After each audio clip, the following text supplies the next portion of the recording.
takdirnya itu. Apakah dengan pukasan itu tadi nanti apakah sama dengan takdir yang kita yang diberikan Allah? Kita harus mengimani takdir ini, takdir qada dan takdir itu. Terima kasih Pak. Yang ada di luang lingkup bumi ini itu masuk semuanya kepada qada dan takdir. Ya, cuma apa saja, cuma antara qada dan takdir perbedaannya singkat. Jadi kalau qada itu sebelum dunia ada, di zaman azali itu qada. Sebelum dunia ada namanya qada. Jadi Allah Ta'ala sudah merangkum semua kejadian yang isinya taat, isinya ibadah, isinya doa, semuanya per individu sudah selesai. Nah, takdirnya qadar itu ketika perwujudan dunia dan perwujudan manusia. Seperti semisal tadi asar jenengan kali kula mboten ngertos qada dan takdire malam ini seperti apa. Lah, kan enggak tahu.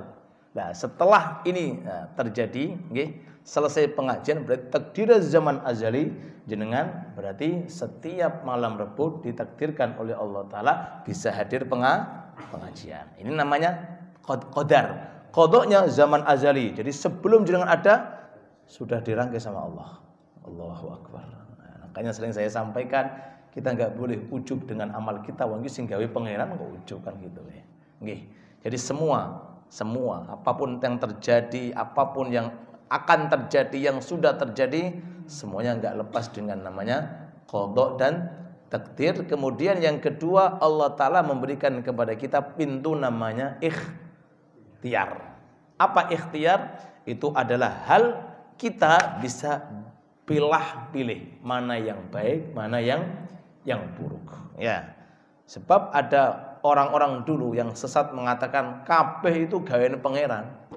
Semuanya itu miliknya Allah. Ya, semuanya milik Allah Ta'ala. Tapi kita dikasih pintu ikhtiar. Buktinya ada pisau. Ayo, ambil pisau, tusukkan diri kamu. Kalau kamu mengatakan semuanya itu perintah, semuanya itu atas kehendak Allah Ta'ala dan manusia nggak punya ikhtiar. Sekarang ada pisau, ayo tusukkan kamu. Ayo. Ya udah bisa. Saya pengen hidup, saya pengen nikmat. Masa dia? Wah, gak ada. Jadi Allah Ta'ala ngasih pintu namanya pintu ikhtiar. Kalau pengen selamat, maka pintunya sudah jelas, yaitu dengan taat, dengan ibadah. Dan taat kita dan ibadah itu pun juga qada dan takdirnya Allah Subhanahu wa Ta'ala. Wallahu ta'ala alam. Monggo Ibu.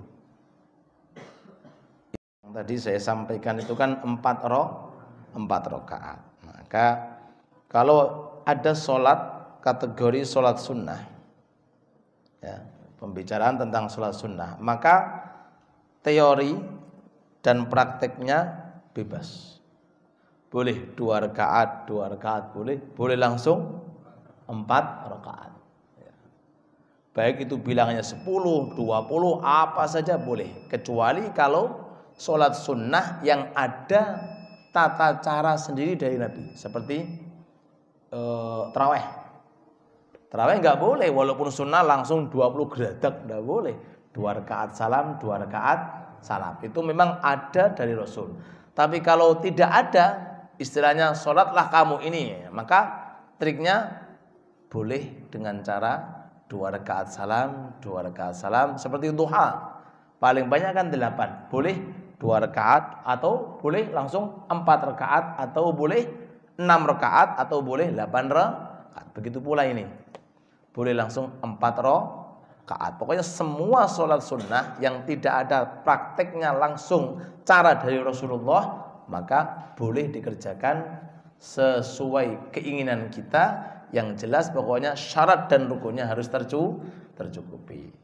Yang pertama. Yang kedua, untuk lebih afdalnya, maka ambil 2 rakaat salam, 2 rakaat salam. Karena 2 rakaat salam, 2 rakaat salam lebih capek daripada yang langsung 4 rakaat. Otomatis takbirnya tambah, salamnya tambah, dan lain sebagainya. Ajruk ala qadri ta'abik, pahala kita tergantung daripada capeknya kita ibadah. Allah Ta'ala. Wonten malih. Apa nisa? Bagi apa namanya itu, orang yang ingin masuk Islam, dikategorikan orang masuk Islam, maka harus pakai syahadat asyhadu alla ilaha illallah wa asyhadu anna muhammadan rasulullah. Itu diperuntukkan bagi yang baligh. Bagi yang baligh. Kalau sudah orang sampai kepada umur baligh, kemudian dia mau masuk Islam, harus pakai syahadat. Kalau sudah nanti selesai syahadat, baru namanya muslim. Setelah jadi Islam, baru kemudian nanti ada rukun-rukun yang harus dipenuhi, syarat-syarat yang harus dipenuhi. Adapun bagi orang yang bapak ibunya muslim, Islam nggak perlu pakai syahadat, nggak perlu pakai syahadat, langsung procot keluar sudah statusnya muslim, dan nggak perlu diperbaharui, namanya tajdid syahadat, nggak perlu diperbaharui. Jadi yang perlu untuk persyaratan harus syahadat itu apa? Persyaratannya ketika bagi orang yang mau masuk Islam, maka sahnya syahadat itu harus ketika orang itu sudah baligh. Ketika anak seandainya, anak kecil itu kan agamanya ikut bapaknya. Kalau bapaknya muslim maka muslim, kalau bapaknya seandainya maaf non muslim juga ikut. Jadi agama itu menang. Agama itu menang. Ya. Jadi kalau seandainya bapaknya muslim, ibunya non muslim, anaknya muslim, Islam di atas segala-galanya. Nah, setelah nanti dia baligh baru dihukumi dia ikut bapaknya atau enggak, ya tergantung sekarang dia. Kalau dia sekarang sudah bisa pilih. Ya. Tapi ketika masih kecil, maka hukum keislamannya itu ikut daripada satu di antara dua orang tuanya. Kalau satu muslim, maka hukumnya anaknya ikut Islam, karena Islam adalah agama yang paling tinggi. Wallahu taala alam.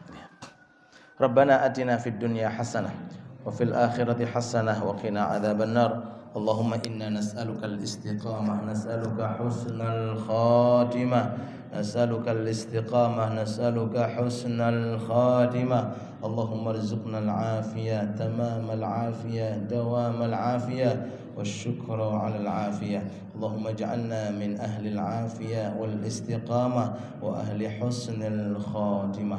صلى الله على حبيبنا وشفيعنا محمد وآله وصحبه وسلم، والحمد لله رب العالمين. آمين. الفاتحة.